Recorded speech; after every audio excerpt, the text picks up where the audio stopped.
arkadaşlar. Gülnur Birlikte Örelim YouTube kanalıma hoş geldiniz. Bugün sizlerle renkli popcornlarla bezenmiş bir bere atkı çalışması yapacağız. 1 yaş 2 yaş arası bebeklerimize uygun olacak. Hem kız hem erkek bebeklerimiz de rahatlıkla kullanabilirler. Haroşa örgüden ve örgümüzü tamamlarken örgü anında popcornlar tığımızın yardımıyla popcornlar çalıştık. Misinalı şiş kullanmadım. Düz şiş kullandım arkadaşlar. Arkada böyle bir temiz bir dikiş yapmış olduk. Kendi ipinden de bir de pompon hazırladım. Genişliğimiz 22 santim. Bu haliyle ölçtüğümüzde genişliğimiz 22 santim. Tepe noktasından boyumuzda 20 santim civarında. Yine atkımızda takım oluşturduk. Atkımızda da düzgün bir kenar çalışması uyguladım arkadaşlar. Bu çalışmayı siz bana soruyorsunuz örgülerimde. Ben bebek örgülerimde kullanıyorum bunu. Kenarlarda. Bunun nasıl yapıldığını soruyorsunuz. Burada da detaylı bir şekilde anlattım bu atkıyı yaparken de. Buradan da izleyebilirsiniz kenarının nasıl yapıldığını. Atkımızın eni de 15 santim. Boyumuz da 88 santim. Her ikisi için 1,5 yumak ip kullandım. Alize Baby Best'le ördüm arkadaşlar. Yine dediğim gibi bebeğimizin durumuna göre, baş çevresine, büyüklüğüne göre 2 yaşa kadar 1-1,5 yaş 2 yaşa kadar rahatlıkla kullanılabilecek ölçülerde oldular. Güzel bir çalışma oldu. Umarım sizler de beğenirsiniz arkadaşlar. Bu arada kanalıma da abone olmadıysanız abone olursanız mutlu olurum. Kanalımı desteklemiş olursunuz. Abone olmadan izleyen arkadaşlarım çok sayıda. Neden abone olmadıklarını anlayamıyorum ama yani size zararı yok. Arzu ederseniz abone olabilirsiniz arkadaşlar. Ücretsiz çünkü abonelikler. Şimdi ipimizi, şişimizi hazırlayalım. Gelin bu güzel popcorn'u atkı bere çalışmasını yapalım. Bu arada tabii ki tığ ve makasa da ihtiyacımız olacak. Arkadaşlar beremi Alize'nin Baby Best ile öreceğim. Anti peeling özellikle. %10 bambu karışımlı bebe ipim. Güzel bir kül rengi bir ip. Renk numarası 599. 100 gram ağırlığında 240 metre uzunluğunda ipim. Şişim 3,5 numara. Şişimde 80 ilmeğim var. Lastik kısmımı yine çiftli lastik öreceğim. 2 düz 2 ters lastik öreceğim. İlk ilmeğimi örmeden alıp sıradaki ilmeğimi düz örüyorum. İpimi çevirdim. 2 ilmek ters örüyorum. İpimi çevirdim. 2 düz ördüm. Tekrar kendime aldım. 2 ilmek ters ördüm. 2 ilmek düz. 2 ilmek ters. Önde ve arkada 2 düz 2 ters olarak lastiğimizi öreceğiz.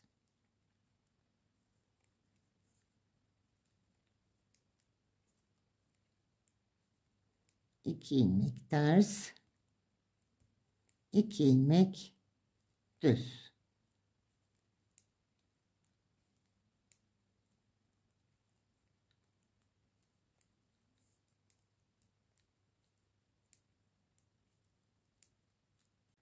Sıra sonuna kadar ilerledim. Son 2 ilmeğimi de ters olarak örüyorum.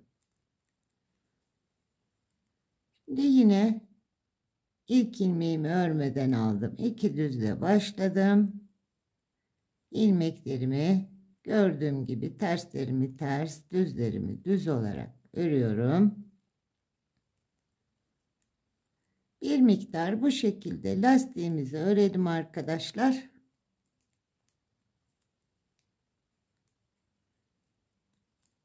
Çiftli lastik olarak lastik kısmımızı tamamlayalım. Lastik kısmımı tamamladım arkadaşlar.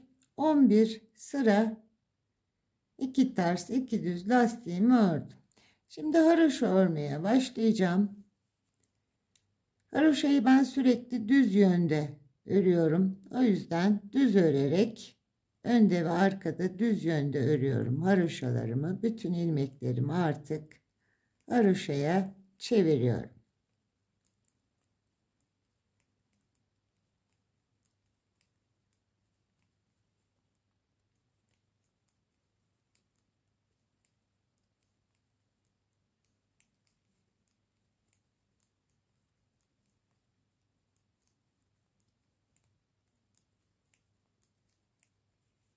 Bu arada şimdi arada bir ilmek artış yapacağım arkadaşlar. Ortaya doğru geleyim. Modelimi kurarken kenarda dikme için bir ilmek bırakacağım. O yüzden tek ilmek 81 ilmeğimiz olacak. Dikiş payı için bir ilmeğim olmalı. Şimdi bu ters ilmeklerimin arasından iki ilmeğin arasındaki ipten bir tane ipi yukarı çıkarıyorum. Bir gizli arttırma şeklinde bir ilmek arttırıyorum. Bu şekilde alırsam daha kolay olacak. Aradaki ipi yukarı doğru çıkarttım. İki ilmeğin arasındaki ipi ve bir tane ilmek arttırdım. 81 ilmek yaptım.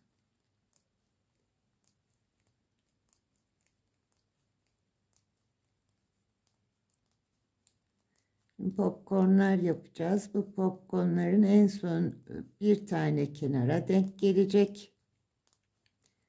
Onun yanında dikiş payı olması için bir tane dikişe ilmek arttırmış oldum arkadaşlar.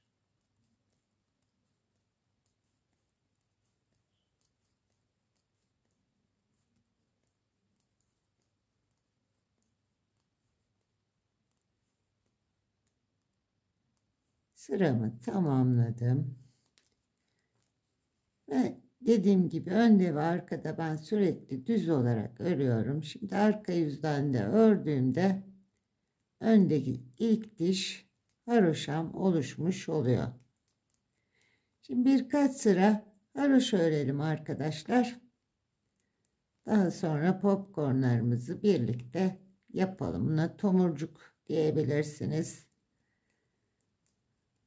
Popcorn deniyor.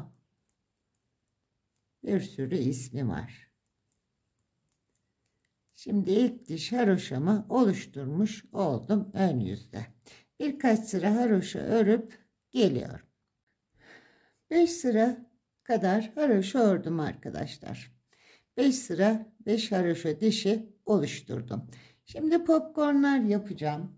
Bunun için ben yine alizenin beyaz rengini ve şöyle koyu bir sarısını kullanacağım. Arzu ederseniz tek renk yapabilirsiniz ya da ufak parça iplerinizle rastgele rengarenk renkler yapabilirsiniz. Tığımı ve makasımı da hazırladım. Şimdi popcornlarımızı, tomurcuklarımızı yapalım. İlk ilmeğimi örmeden aldım. 9 ilmek öreceğim. 2, 3, 4, 5, 6, 7, 8, 9 ilmek ördüm. 10. ilmeğimi tığımla çıkartıyorum yerinden. Bu 10. ilmeğin üzerine popcorn yapacağım. Biraz ipimi uzunca bırakıyorum. Bağlamak için kullanacağım. Tığımla ilmeğimin içinden çıktım.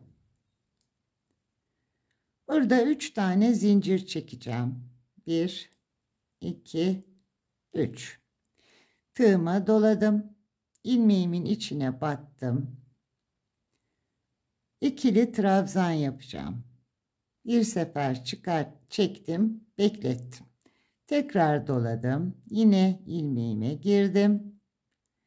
Bir tane daha ikili trabzan yaptım. Yarım bıraktım. Tığıma doladım. Tekrar aynı yuvaya son kez battım. Yarım ikili trabzanımı yaptım. Şimdi 3 kez ikili trabzan yapmış olduk. Bir de zincirimiz var. Hepsini bir seferde çıkartıyorum ve bir zincir çekip kilitliyorum. Şimdi bu 10. ilmeğimi sol şişime tekrar geri alıyorum. Bu ilmeğimi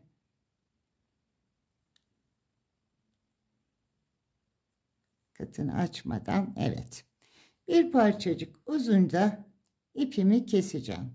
Şimdi burada bir bağlama yapacağım. Daha sonra arka yüzde bu iplerimizi birkaç kez bağlayıp dibinden kesip temizleyeceğiz. Şimdi bir kez bir bağlama yapalım. Bir tane daha bağlayayım. İlmeğimi çıkarttım. Hemen onu yerleştireyim arkadaşlar.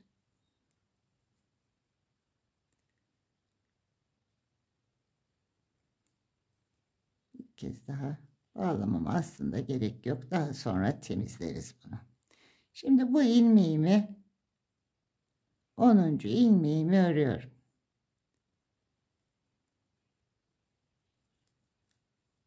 Onuncu ilmeğimi ördüm. Şöyle bir göstereyim size arkadaşlar.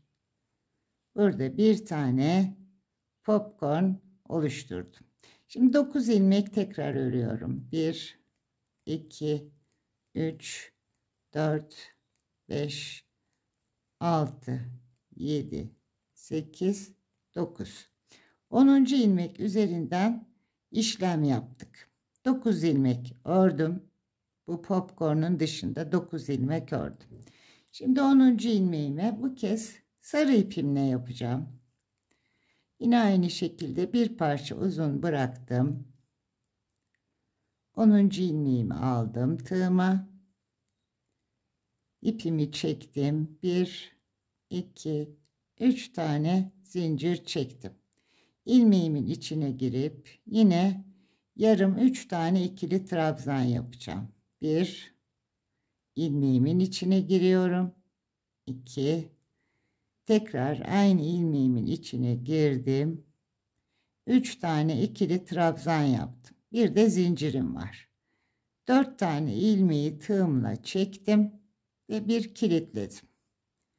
Bu ipimi ilmeğimi tekrar sol şişime aldım. Şöyle örüp de kesersek belki çok daha rahat olacak. Bu ipimi tutayım. Bu ilmeğimi 10. ilmeğimi ördüm. Şimdi burada kesme işlemimizi yapalım ve bu ipimizi bağlayalım. Bağlayacak kadar ufak kesiyorum.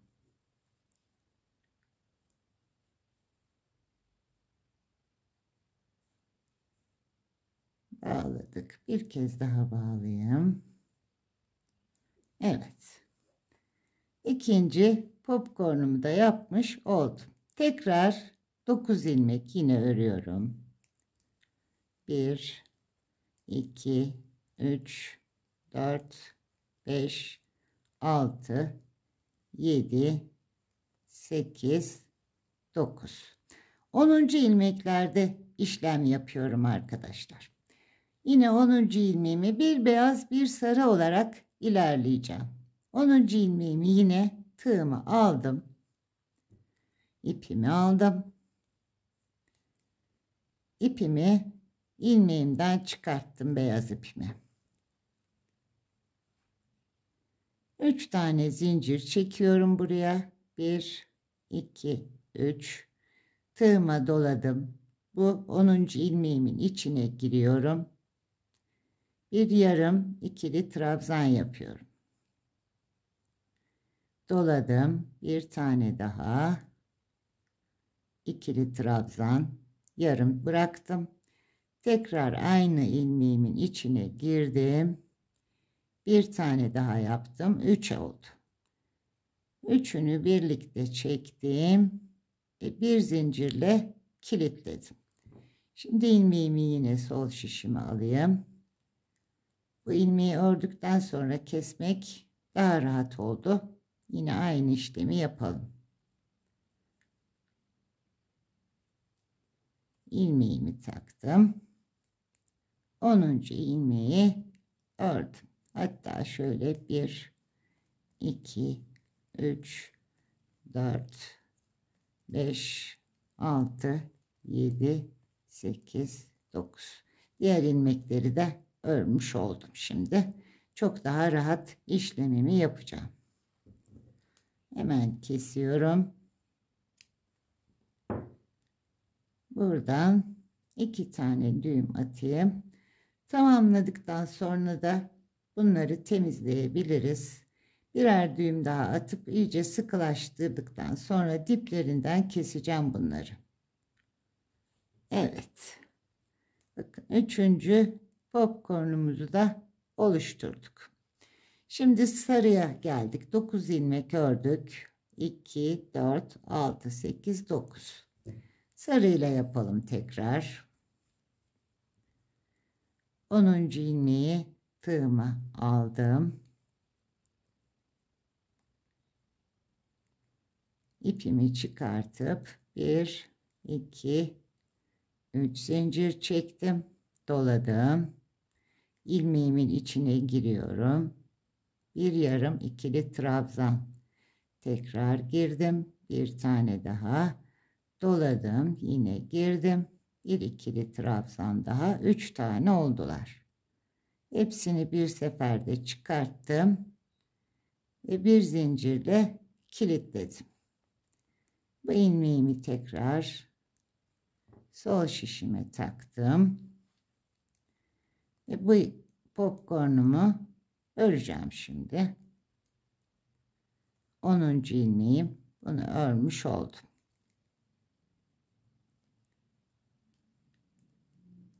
Ve tekrar 1, 2, 3, 4, 5, 6, 7, 8, 9 ilmek daha ördüm.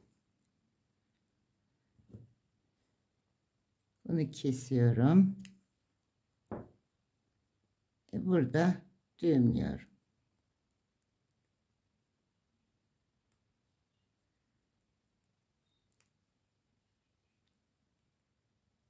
Evet.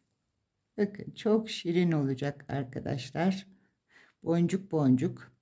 Şimdi yine beyazımızla yapalım. 10. ilmeğimiz, çıkarttım. İlmeğimi çıkarttım. Katımı bozmadan. Evet. 1, 2, 3 tanecik zincir çektim. Bir doladım. İlmeğimin içine batıyorum.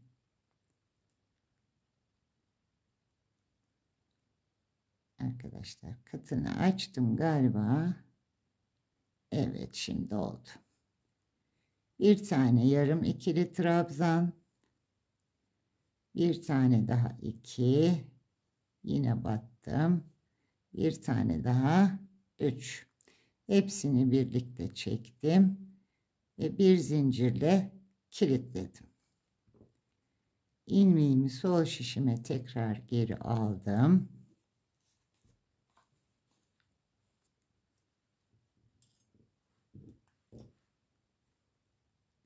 Ve bu ilmeğimi öreceğim şimdi. 10. ilmek olarak ilmeğimi ördüm. Tekrar 1, 2, 3, 4, 5, 6, 7, 8, 9 tane ilmek ördüm. Kesiyorum. Biraz uğraştırıyor belki ama arkadaşlar çok keyifli ve çok şirin bir bere öreceğiz. Rengarenk de dediğim gibi yapabilirsiniz. Ufacık ipleriniz kaldıysa örgülerinizden onlarla rengarenk yapabilirsiniz. Yine 10. ilmeğim sarıyla tekrar yapıyorum.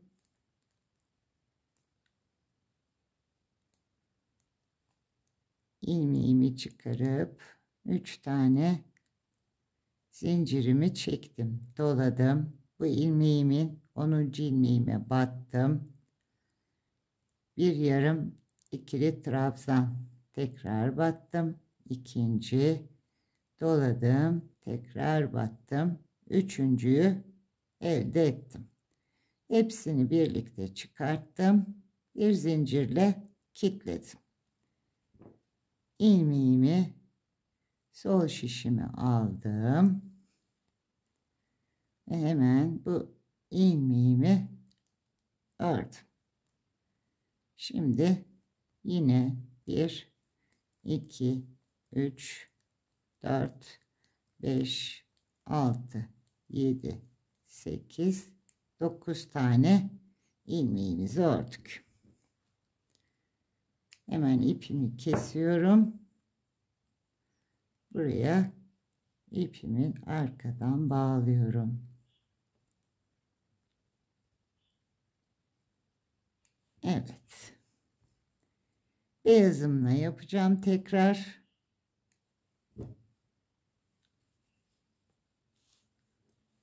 İpimizi düzeltelim arkadaşlar. İpi içeriden çıkarttığım için bazen böyle takılabiliyor arkadaşlar.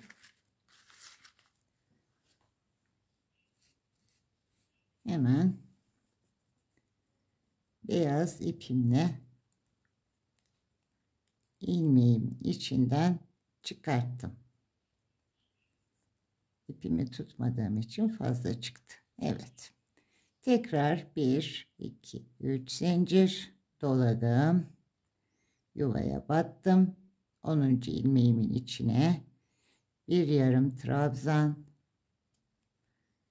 bir tane daha ikili trabzan ve üçüncüyü de yaptık. 3 tane yarım ikili trabzan, bir zincirim var. Tek seferde hepsini çıktım. Bir zincirle kilitledim. Hemen bunu sol şişime takıyorum.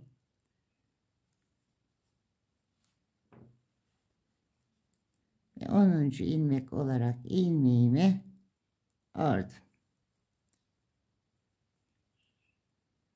Tekrar 1, 2, 3, 4, 5, 6, 7, 8, 9.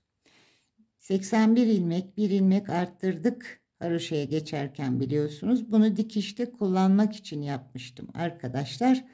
Çünkü en son bir tane daha oraya popcorn yapacağım. Şimdilik sarıyla bitirmiş olacağız.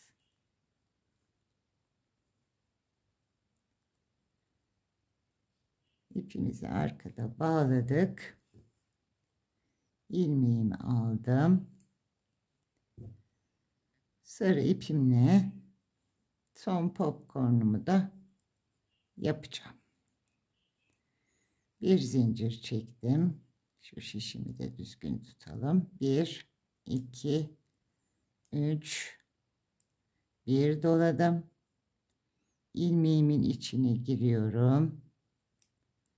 Bir yarım ikili trabzan doladım. Bir tane daha ikinciyi yaptık. Doladım.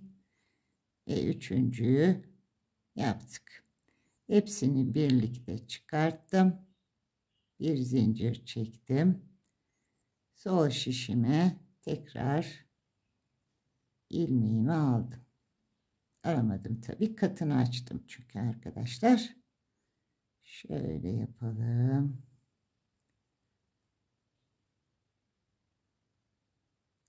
Evet. Sol şişime tekrar bu ilmeğimi alıyorum.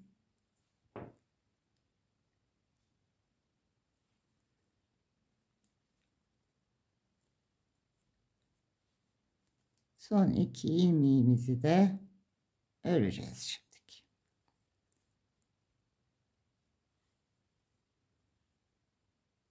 Son ilmeğim. Son popcornumuzu da yapmış olduk. Şimdi ipimizi bağlayalım arkadaşlar.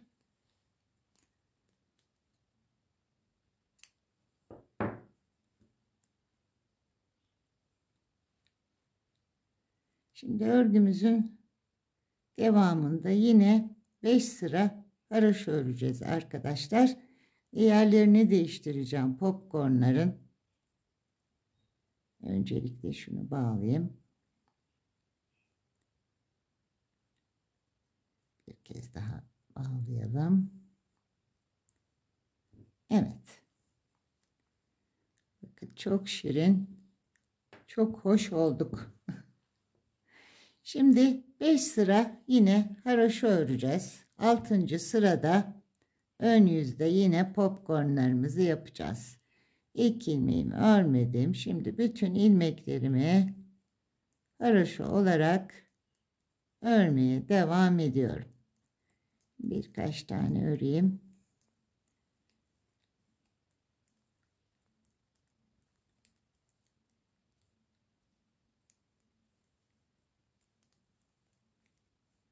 İkişer düğüm attığım için açılma yapmıyor arkadaşlar. Popcornlarımız, yaptığımız işlemler, ilmeklerimiz açılmıyor. Bakın ikişer düğümüm var burada.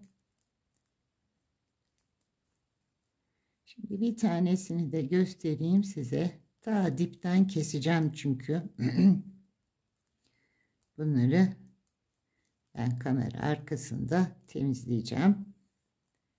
Yaptığım işlemi de sizlerle paylaşayım. Bakın, örmeye devam ediyorum. Şimdi bu ilk 2 düğüm atmıştım. Bir tane daha atıyorum arkadaşlar. Bir düğüm daha attım. İyice sıkıştırdım. Bunu tam dibinden kesebiliriz. Çünkü 3 tane düğüm attık. Daha dibinden kesebiliriz. Bir tanesini daha yapalım. 2 tane düğüm atmıştım. 3.'yü de atıyorum. İyice sıkıştırıyorum. Ve bunu en dibinden kesiyorum. Ta diplerinden keserek temizleyeceğim tamamını. Şimdi 5 sıra haroşa öreyim. Tekrar geleyim. Popcornlarımızın yerlerini değiştireceğiz. İçeriye, aralara alacağız popcornları. Bir kez daha yapmış oluruz birlikte ve daha sonra beremizin boyunca ilerletiriz. Evet arkadaşlar, 5 sıra haroşa daha ördüm. Toplamda 10 sıra haroşamız oldu. Şimdi 1-2 tane daha popcornlarımızı birlikte yapalım. Tekrar yapmış olalım. Hem de yerlerini kaydıracağım. Ortalarına yapacağım bu kez. Yerlerini de sizlerle birlikte ayarlamış olalım. Şimdi burada 9 ilmek ördük. 10. ilmeğe popcornumuzu yapmıştık. Bu kez 4 tane ilmek öreceğim. Ve sarıyla başlayacağım bu kez de. Yerlerini de renklerini de yer değiştirirken değiştirmiş olacağım. 4 ilmek ördüm. Yine tığımı aldım. Sarı ipimi aldım. 5. ilmeğime tığımı almış oldum. Tığımı aldım, ilmeğimi. Bu ilmeğimin içinden ipimi çektim. 3 tane yine zincirimi çekiyorum. 3 zincir çektim. Yine biraz ipimi uzun bıraktım arkada bağlayabilmek için.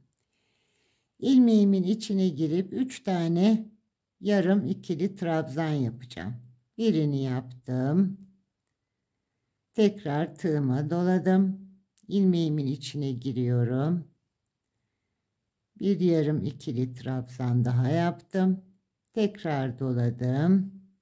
Yine aynı ilmeğime girdim. Üçüncüyü de yaptım. Üçünü birlikte çektim.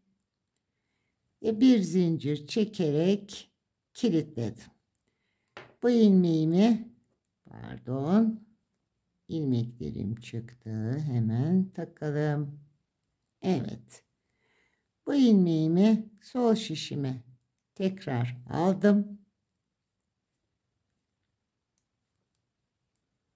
Hemen 5. ilmeğimi ördüm.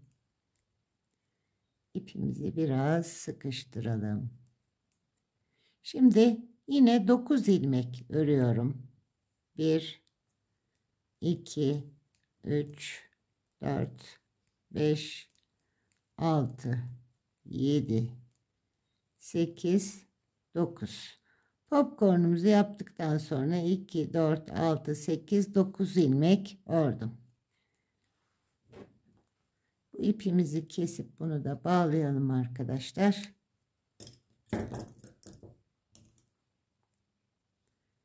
Bakın diğerlerini de şimdi sizlerle paylaşacağım. Arkada iplerini temizledik.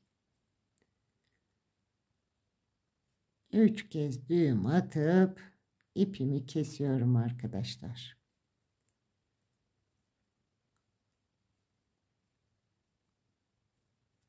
Kullandıkça açılmaz, merak etmeyin. 3 tane düğümden sonra böyle dip kısmından kesiyorum.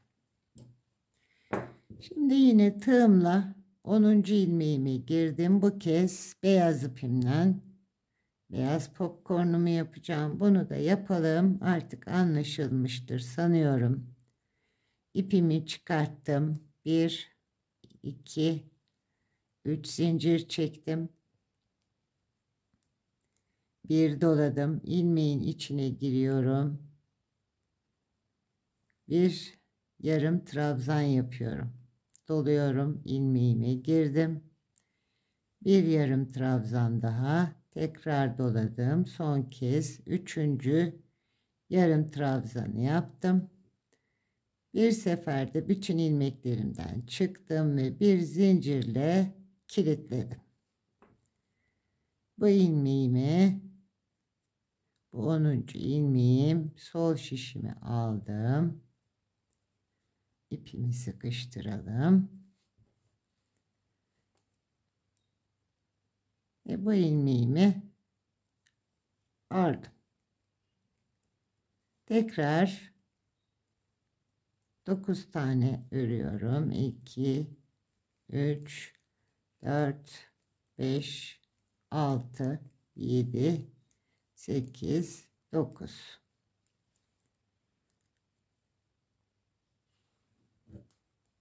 İpimizi keselim. Düğümümüzü atalım. Ördükten sonra daha kolay oluyor arkadaşlar. Kesip bağlamak. 2 bir daha 3. kez düğümümü attım. Sıkıca ve dibinden kesiyorum. Bakın yerlerini kaydırdık. Şimdi de buraya sarıyı yapalım. Son kez diyorum ama arkadaşlar o kadar zevkli ki bırakamıyorum. Hemen 1 2 3 zincir başına doladım. Tığımın ilmeğime girdim. Bir yarım ikili trabzan. Tekrar 2, bir tane daha. 3. Başlangıç zincirimle birlikte 4 tane ilmek var. Hepsini birlikte çektim ve bir zincirle kilitledim. Bunu getirdim sol şişime, bu ilmeğimi taktım. Bu ilmeğimi örüyorum. 10. ilmek olarak ipimi çekiştireyim. Tekrar 1, 2, 3, 4, 5, 6, 7, 8, 9. Evet. İpimi kesiyorum. Bakın arka tarafını da şimdi sizlerle paylaşayım. 1, 2, 3 tane de düğümümü attım. Arkadaşlar uzatıyorsun diyen arkadaşlarım var. Böyle yorumlar yazıyorsunuz. Yani kırılıyorum. Buradan bunu belirtmiş olayım. Yani herkes uzatıyorsunuz diyen arkadaşlar gibi örgüyü, yapılan işlemleri çok iyi bilmiyor olabilir. Sadece iyi bilenleri anlatım yapılmıyor. Örgüye yeni başlayan, çok tecrübesi olmayan arkadaşlar için detaylı, ayrı, ince ince anlatıyorum. Yani biliyorsanız, uzattığımı düşünüyorsanız videodan çıkarsınız ya da hızlandırırsınız. Bu kadar kolay arkadaşlar. Kumanda sizin elinizde. Bakın arkadaşlar, bu şekilde kaydırma yaparak devam ediyorum. Şimdi bir sonra 5 sıra daha ördükten sonra yine 9 ilmek örüp beyazın üzerine denk gelecek. 9 ilmek örüp yine burada sarıyla başladık. Yine beyazla başlayacağız. Kaydırma hem renklerini hem de popcornlarını kaydırarak beremizin boyunca ilerlettireceğim. Bakın arka kısmı da bu şekilde tertemiz, düzgün bir şekilde devam ediyor. Dediğim gibi bir sonraki sırada 5 sıra haroşa örüp 9 ilmek örüp 10. da yapacağım. Daha sonra yine 4 ilmek örüp 5. de yapacağım. 5 sıra haroşa ördükten sonra. Şimdi ben devam edeyim popcornlarımı yapmaya beremizin boyunca. Daha sonra tepe kısmımızda kesme işlemimizi yapacağız. Oraya kadar beremizi ilerletelim. Beremin boyunu tamamladım arkadaşlar. 30 haroşa sırası boyunca örmüş oldum. Ben sizlerden ayrılırken sarıdan sonra, sarı popcorndan sonra beyaz ve sarı diye gideceğim demiştim. Ama böyle bir çaprazlama daha güzel göründü gözüme. O yüzden 2 kez sarıyla başladım. Beyazı birlikte yapmıştık. Sarıyı beraber başladık. Daha sonra yine sarıyla iç kısımdan tekrar 9 ilmek örerek başladım. Daha sonra beyaza geçtim. Beyazla başlangıç yaptım. 4 ilmek örüp başladım. Ve sonra tekrar beyazla, yani 2 kez sarıyla 2 kez beyazla hazırlamış oldum. Böyle bir çaprazlama, renkler birbirini takip etti. Böyle de gözüme daha güzel gözüktü arkadaşlar. Şimdi kesmelerimize başlayalım. Boyumuz yeterli. Bu şekilde beremizin boyu 16,5 santim.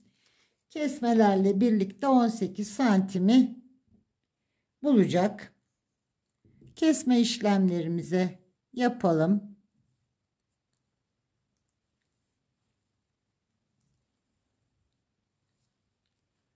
Ve 9 ilmek öreceğim yine. 2, 3, 4, 5, 6, 7, 8, 9 ilmek ördüm. Sıradaki ilmeği soldan sağa girerek birlikte aldım. Arada 8'er ilmek keseceğim şimdi. 8'er ilmek öreceğim. 1, 2, 3, 4, 5, 6, 7, 8. 8 ilmek ördüm. Tekrar soldan sağa girip kestim.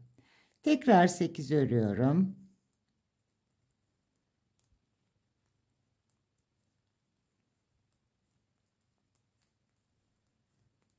8 ilmek ördüm. Yine soldan sağa girdim.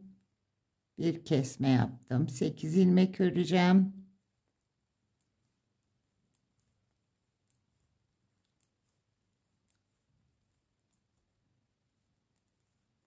Sekiz ilmek ördüm. Tekrar kestim. Tekrar 8 ilmek örüyorum.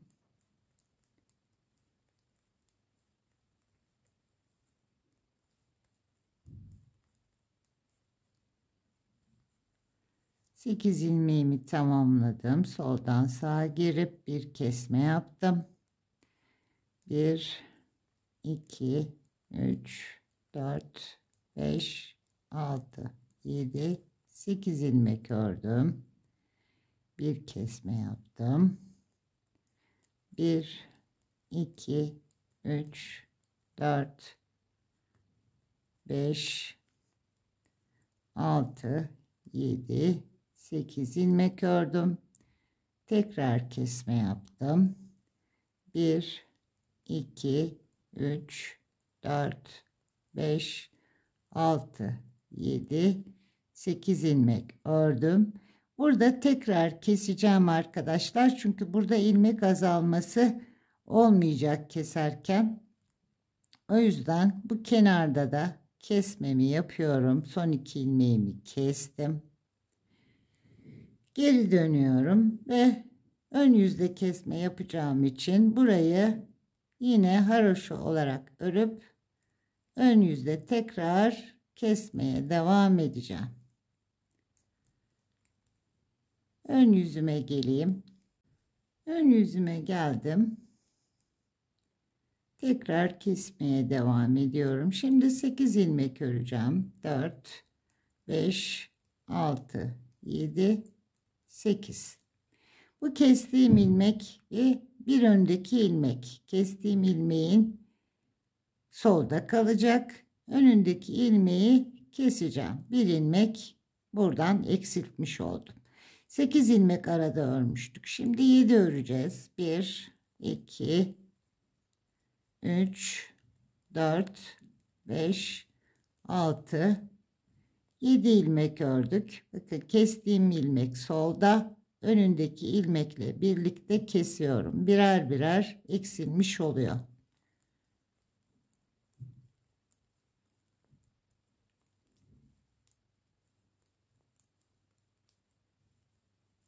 Yine kestiğim ilmeğime geldim. Bir önündeki ilmekle birlikte kesmemi yapıyorum. Hep aynı yönde kesin arkadaşlar. Üstten soldan sağa.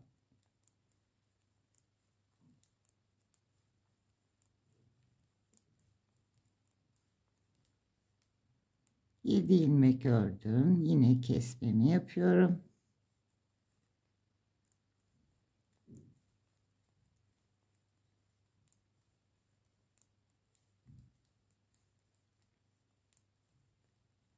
Tekrar 7 ilmek ördüm. Kestiğim ilmekle öndeki ilmeği birlikte alıyorum.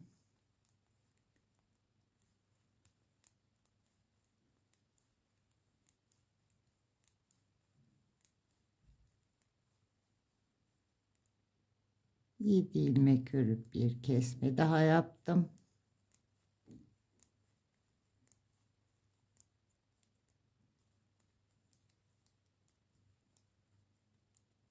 Yedi ilmek ördüm. Yine kesiyorum. Ve son olarak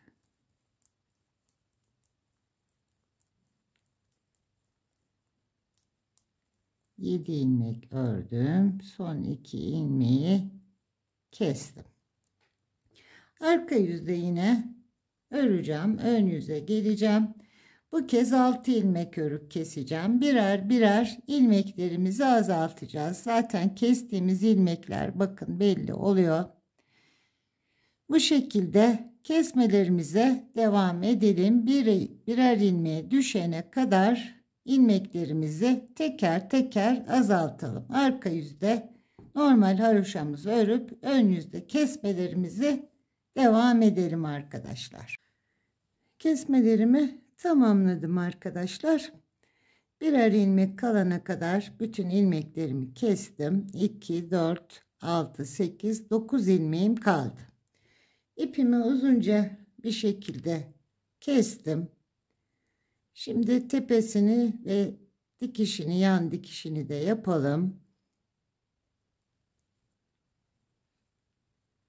Önce ilmeklerimi şişimden çıkarıp iğnemi alıyorum.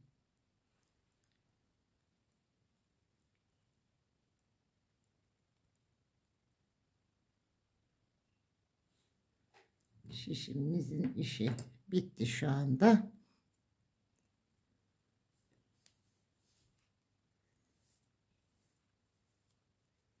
Tepedeki ilmeklerimi düzdüm. İlk ilmeğimin içinden çıkartıyorum iğnemi. Burayı tamamen kapatmış oldum. Yan dikişimizi yapalım.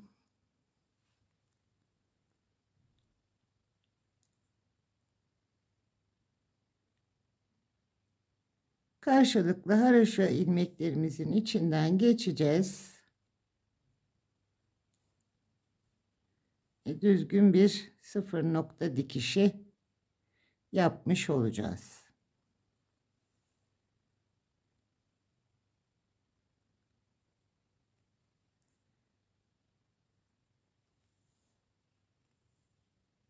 Sıralarımızı kaydırmadan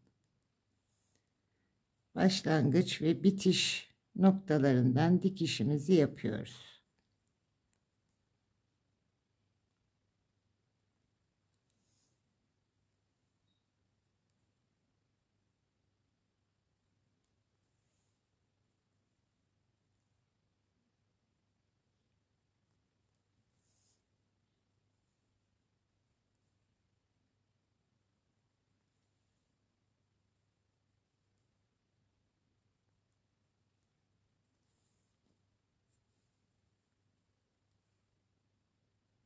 Önce tepedeki kestiğimiz ilmeklerimizi dikiyoruz arkadaşlar.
Her iki kenardan ilk ve son ilmeklerimin içine girerek dikiyorum.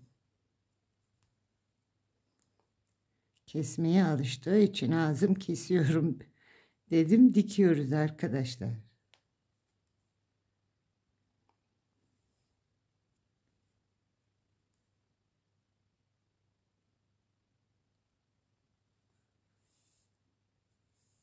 Popcorn yaptığımız ilmekleri de dikişini birlikte yapalım.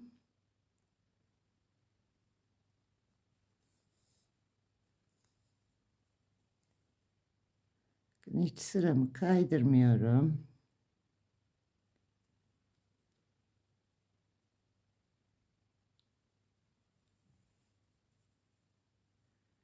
Bir ilmek burada fazla arttırma yapmıştık. 80 ilmeği ilk haroşa sırasında 81'e çıkarttık. Burada popcorn'un yanında dikiş için bir ilmek bıraktık.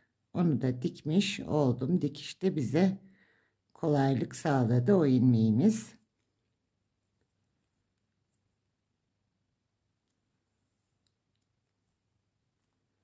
Bakın düzgün bir sıfır noktasından dikişimi devam ettiriyorum. Yan dikişimi tamamlayayım. dikişimi tamamladım arkadaşlar. Bakın belirsiz bir dikiş yaptık. Çok düzgün, hiç sıra kaydırmadan güzel bir dikiş yaptık ve çok şirin bir bere elde etmiş olduk arkadaşlar. Şimdi kendi ipinden ben bir pompon hazırladım. Arzu ederseniz bu renklere yakın ya da beyaz, sarı, nasıl arzu ederseniz hazır pompon ya da diğer renklerden bir pompon yapabilirsiniz. Ben kendi renginden pompon aparatıyla bir pompon hazırladım. Şimdi tepe kısmına tığımın yardımıyla bir noktasından giriyorum. İpin, pompon yaptığım iplerinin bir ucunu buradan çıkartıyorum. Çıkartamadım, kaydı arkadaşlar. Şimdi şöyle hemen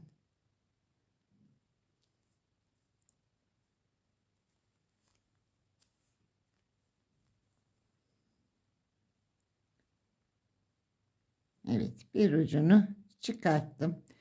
Bir karşı noktasından yine burayı bağlayabilmek için bir diğer ucundan tepe noktasının diğer ipini de çektim içeriye. Şöyle iç kısmını çevirelim. Buraya bu ipi önce bir düğümleyelim. Sıkıca bir düğüm attım. Bir tane daha düğümleyelim.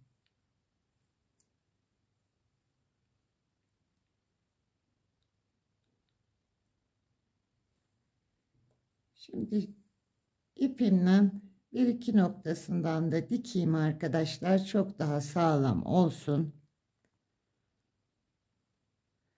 Tepedeki bir iki noktadan girip burayı bir dikelim.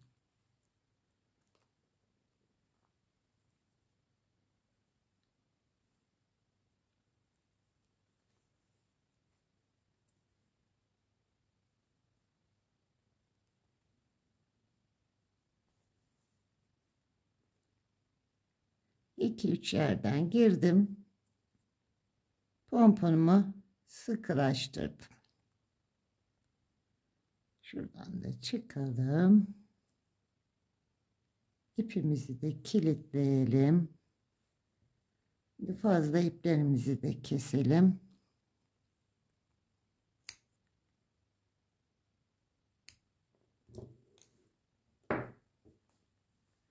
Evet, bakın çok hoş bir beremiz oldu arkadaşlar. Böyle renklerini de çapraz bir hale getirdik. Çok şirin bir bere elde etmiş olduk. Şimdi bunu takım olarak bir de atkı hazırlayalım birlikte. Şöyle bırakalım. Arkadaşlar yarım yumaktan biraz fazla pomponda yaptığım için yarım yumaktan biraz fazla ip gitti. Şimdi 3,5 numara şişime yine 34 ilmek attım arkadaşlar. Bu kenar bebek örgülerinde de kullanıyorum. Bir kenar işlemi yapıyorum. Bunun başlangıcını başlarken göstermiyorsunuz diyorlar arkadaşlar yorumlarda. Hem onu da göstermiş olayım. Başlangıç kısmını düzgün bir her iki kenarda bir düzgün kenar yapacağız buraya. Şimdi hep ilk sıra olduğu için bu ilk ilmeğimi ördüm. Şişime bir ilmek doluyorum arkadaşlar. Bir ilmek üzerine attım. 34 ilmeğim var. Bütün ilmeklerimi haroşa olarak örüyorum. İlk başlangıcını da sizlerle bu işlemi paylaşmış olayım.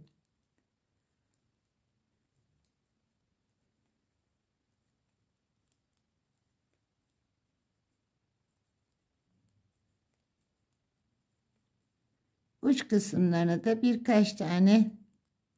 birkaç sıra popcorn yapacağım.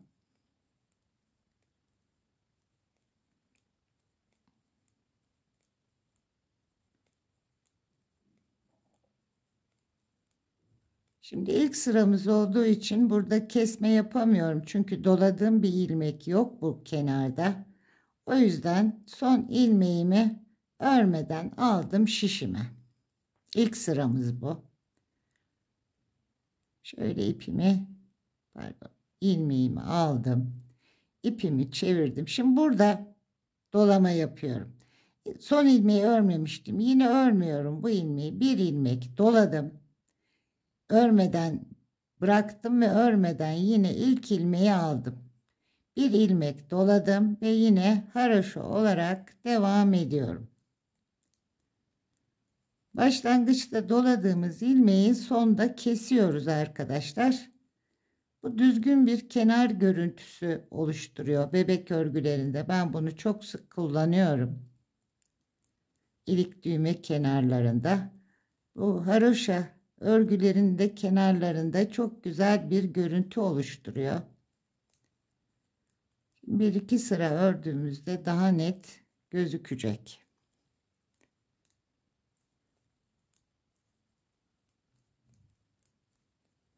Başlarken ilmek dolamıştık ilk sıramızda.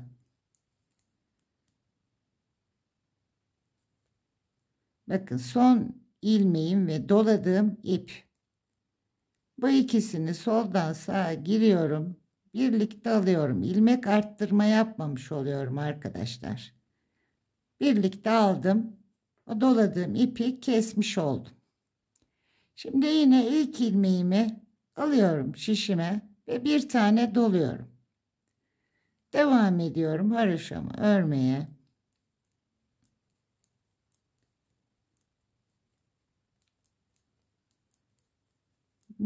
Başlarken diğer uçta dolama yapmıştık. Şimdi onu keseceğiz. Son ilmekle birlikte alıyoruz doladığımız ilmeği.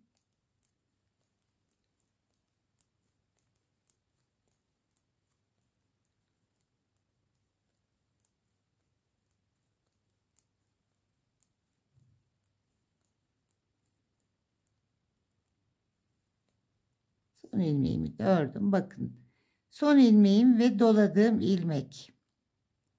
İkisini birlikte soldan sağa girip ikisini beraber alıyorum.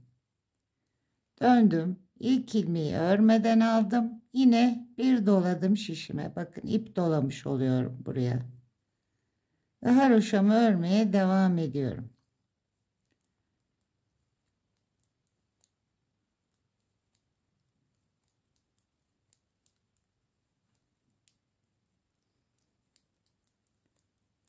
Hızlıca haroşamı örüyorum.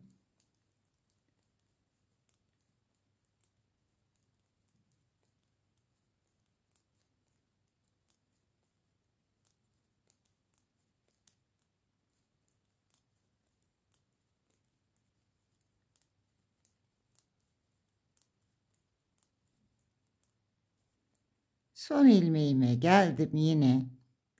Son ilmeğim ve başlangıçta doladığım bir ip ilmek. İkisini beraber örüyorum. Geri dönüyorum. İlk ilmeğimi alıyorum. Bir doluyorum şişime. Bir ilmek doladım, bir ip doladım ve haroşama devam ediyorum. Anlaşıldı sanıyorum arkadaşlar yaptığımız işlem.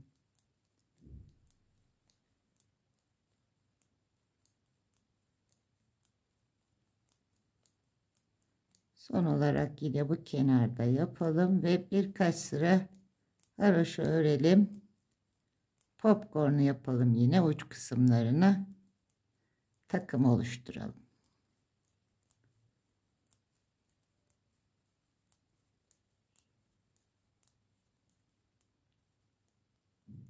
Son ilmeğime geldim. Doladığım ilmek, doladığım ip ikisini birlikte aldım. Birkaç sıra ördükten sonra burada net olarak düzgün bir kenar göreceksiniz. Şimdi daha başlangıcı olduğu için çok net belli olmuyor. Biraz haroşamızı örelim. birkaç sıra. 7 sıra boyunca 7 haroşa sırası boyunca ördüm arkadaşlar. Bakın kenar görüntüsünü göstereyim size. Kenarımız, başlangıç kenarı ve diğer kenar görüntümüz bu şekilde olacak arkadaşlar. Bu bir doluyoruz ilk ilmekten sonra ve kesiyoruz. Yaptığımız işlem bu. Şimdi popcornlar yapacağım. 3 tane yapacağım arkadaşlar. Birlikte popcornlarımızı yerleştirelim. Önce ilk ilmeğimi aldım, yine doladım. Bir ilmek ördüm. Bu kenarda 2 ilmeğim sayılarımın dışında. 10. ilmeklere yapıyorduk. Beremizde 9 tane örüyorum. 2 ilmeği önce ördüm. 1, 2, 3, 4, 5, 6, 7, 8, 9 ilmek ördüm. Yine tığımı aldım. Sarıyla başlayacağım. Biraz uzun tutarak 10. ilmeğimi yine tığıma aldım. Tığımla ipimi çıkarttım. 3 zincir çekiyorduk. 2, 3. Tığıma doladım. Bu ilmeğimin içine girdim. Bir yarım trabzan yaptım. Doladım. Tekrar girdim. Bir yarım trabzan daha yaptım. 2 ve 3. bir yarım trabzan daha. 3 tane yarım trabzan yaptım. Zincirimle birlikte 4 ilmek var. Hepsini birlikte çekiyorum ve bir zincir çekerek kilitledim. Bu ilmeğim 10. ilmeğim. Bunu sol şişime taktım. İplerimizi böyle çekelim arkadan. Bu ilmeğimi ördüm. İpimi sıkıştırayım. Evet. Yine 9 ilmek örüyorum. 1, 2, 3, 4, 5, 6, 7, 8, 9. Arkadan ipimi keseyim ve bağlayayım.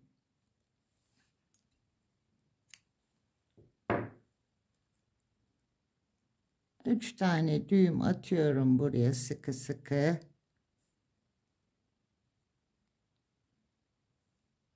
Bir, iki, bir düğüm daha atalım ki kullanırken açılmasın.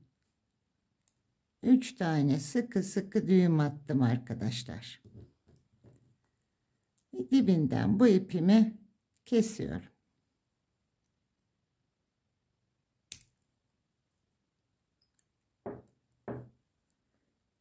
Bakın birinciyi yapmış olduk. Şimdi beyaz ipimi alayım. Yine 10'uncuya beyazdan yapalım. 10. ilmeğimin içine giriyorum. İpimi çektim. 3 tane zincir çekiyorum.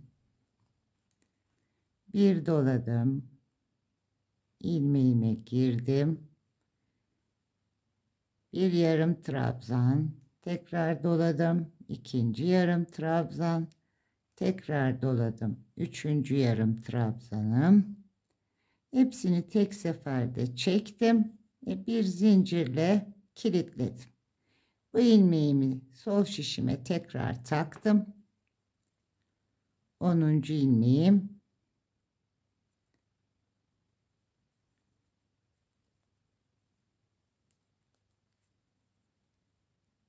Bu ilmeğimi ördüm. Tekrar 9 tane örüyorum. İplerimizi çekelim.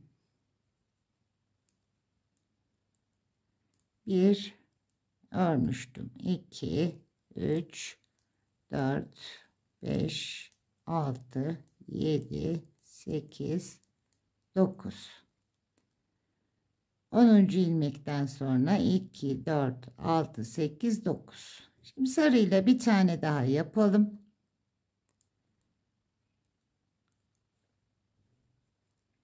Onuncu ilmeğimizin içine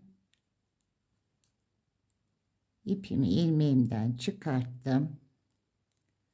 3 zincir çekiyorum. 1, 2, 3. Burada ilmek sayısı az olduğu için bu çıkmadan yakaladık.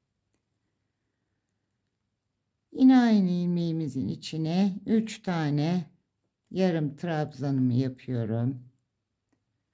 1,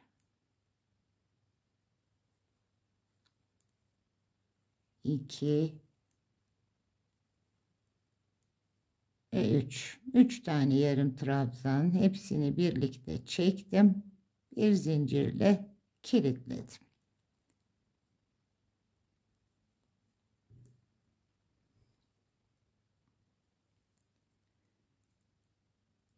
Bu ilmeğimizi de ördük.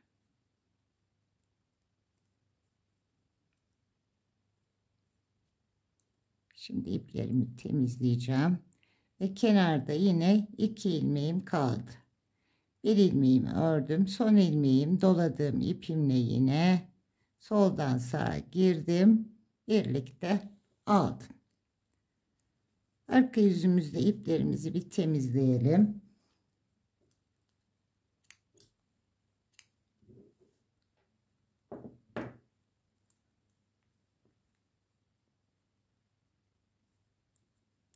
Sıkı sıkı 3 tane düğüm atıyorum.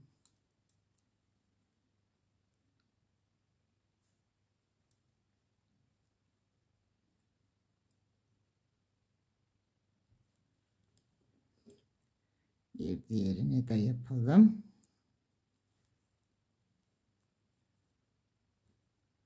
Belimizi örerken dediğim gibi arkadaşlar, arzu ederseniz parça ipleriniz varsa bunları değerlendirip rengarenk, herhangi bir renk sırası gözetmeksizin, renk uyumu gözetmeden karışık rengarenk de yapabilirsiniz.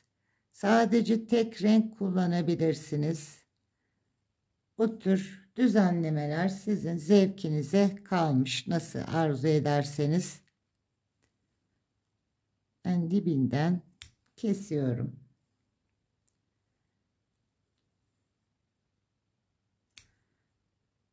Şimdi büyütmek ya da küçültmek isterseniz arkadaşlar, bu popcornların araları tek ilmek olmalı. Yani biz 9 ilmekten yapıyoruz bu popcornlarımızı. Bunu aralarını, bereyi büyütüp aralarını genişletmek isterseniz 12. ilmeğe, yani arada 11 ilmek olmalı. Çünkü bir sonraki sırada tek sayı olarak denk gelmeli. Yani 5 burada 5 burada olacak ilmekleriniz. 12. ilmeği yaptığınızda, genişlettiğinizde aralarını ya da daraltmak istediğinizde 8. ilmeğe popcorn yapabilirsiniz. Arada 7 ilmek olur. Bir sonraki sırada çünkü aralarını denk getirmek gerekiyor. Çift sayı olursa bir kenarda bir ilmek fazla olur. Aralarını açmak ya da kapatmak isterseniz tek ilmek üzerinden bu işlemleri yapın arkadaşlar. Şimdi arka yüzümden de öreyim. Görüntüsünü görelim.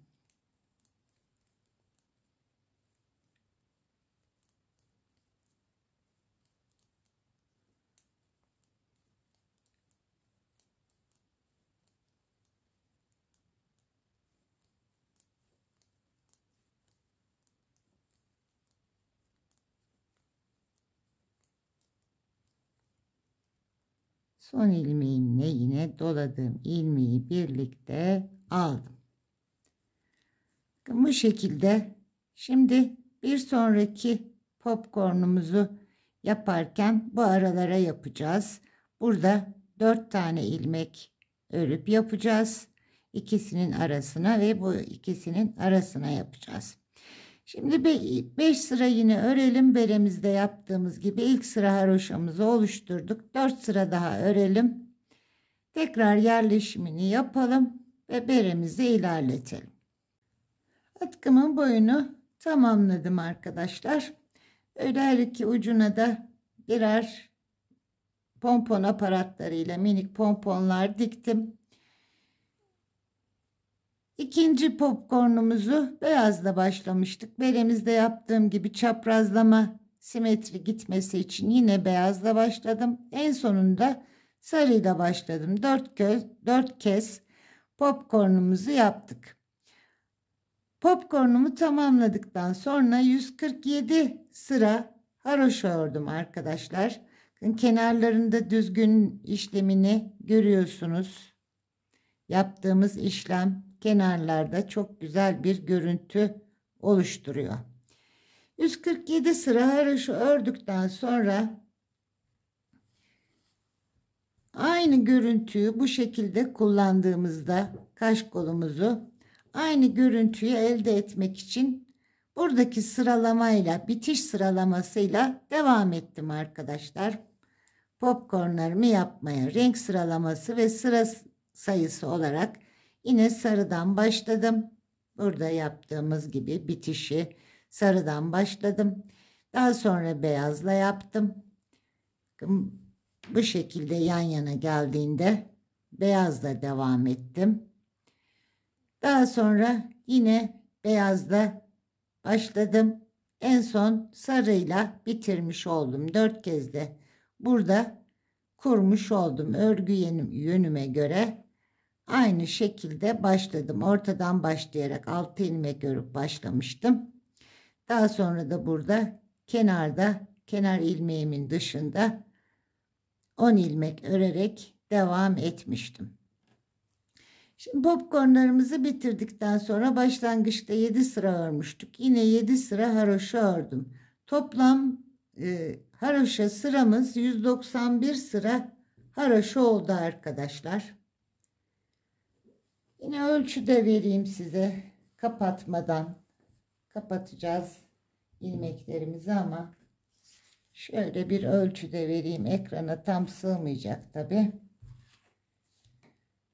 Buradan boy olarak boyumuz 88 santim arkadaşlar. Boyumuz. Enimizde 15 santim. 14,5-15 santimde enimiz var. Örgümün ters yüzünden ilmeklerimi kapatacağım. Örerek kesme tekniğiyle kapatacağım. Yine aynı şekilde ilk ilmeğimi aldım. Yine doladım. Sıradakini ördüm. Haroşa olarak bu doladığım iple beraber ilk ilmeğimi üzerinden atlattım. Bir ilmek örüyorum. Şişimdeki ilmeği üzerinden atlatıyorum. Bir ilmek haroşa örüyorum. Şişimdekini üzerinden atlatıp örerek kesme tekniğiyle kapatıyorum.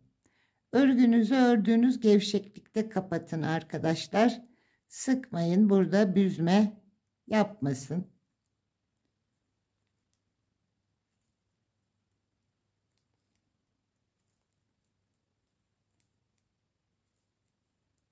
İlmeklerimizin tamamını kapatalım.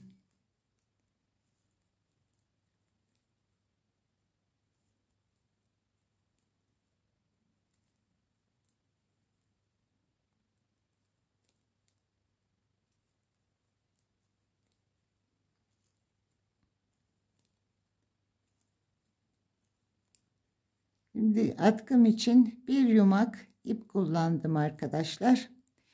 Yarım yumaktan biraz fazla da berem için kullandım.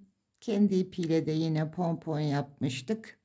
Yani 2 yumaktan 1,5 yumak, ama tabii 2 yumak almamız gerekecek. Elinizde varsa yine 1,5 yumaktan çıkartabiliriz.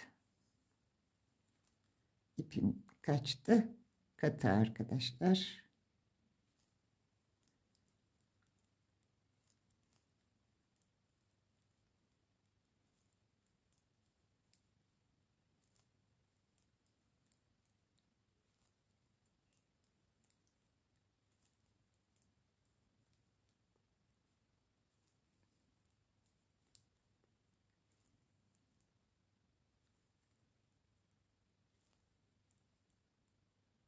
Burada doladığım iple birlikte son ilmeğimi de ördüm. Bunu da üzerinden atlattım. Bir de kilitleyelim. Bir ilmek örelim, burada kilitleme yapalım arkadaşlar, açılmasın.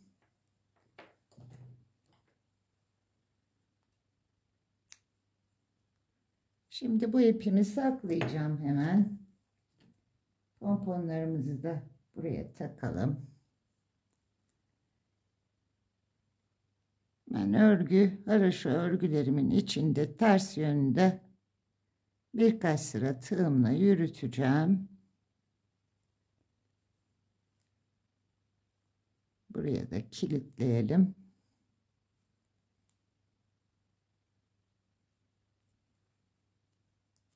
Evet.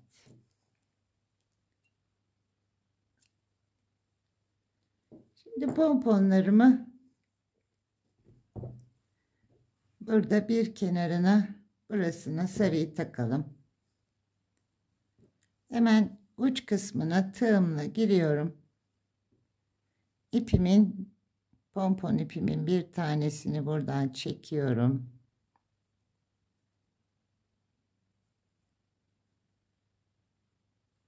Bir yanına giriyorum ilmeğin. Buradan da diğer kenar ipini çekiyorum.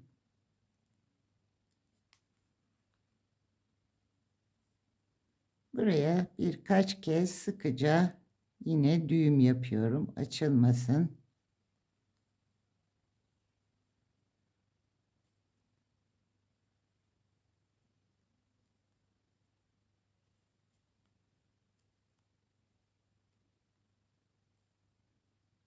Öyle 3-4 kez düğüm attım arkadaşlar.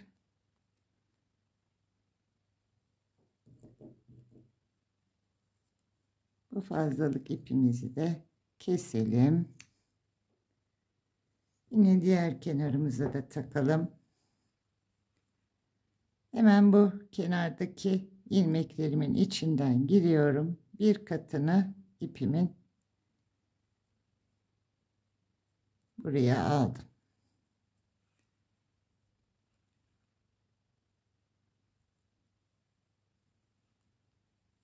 Diğer ucunu da örgümün kenarından girdim.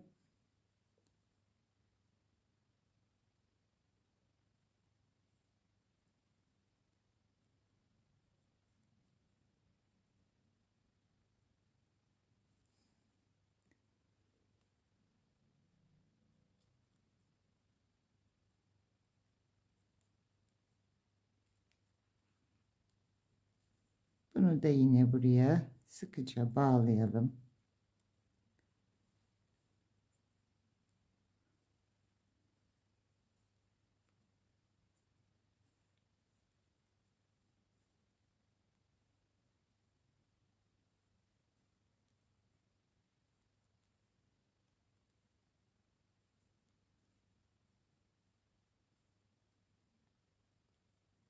Üç dört kere de buraya düğüm attım arkadaşlar.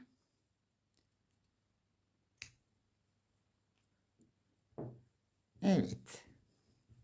Buraya da pomponlarımızı birleştirmiş olduk. Şimdi ekranımı hazırlayayım. Berem'le birlikte son halini bir görelim. Evet arkadaşlar, tamamladık. Çok şık, çok hoş bir takım elde etmiş olduk.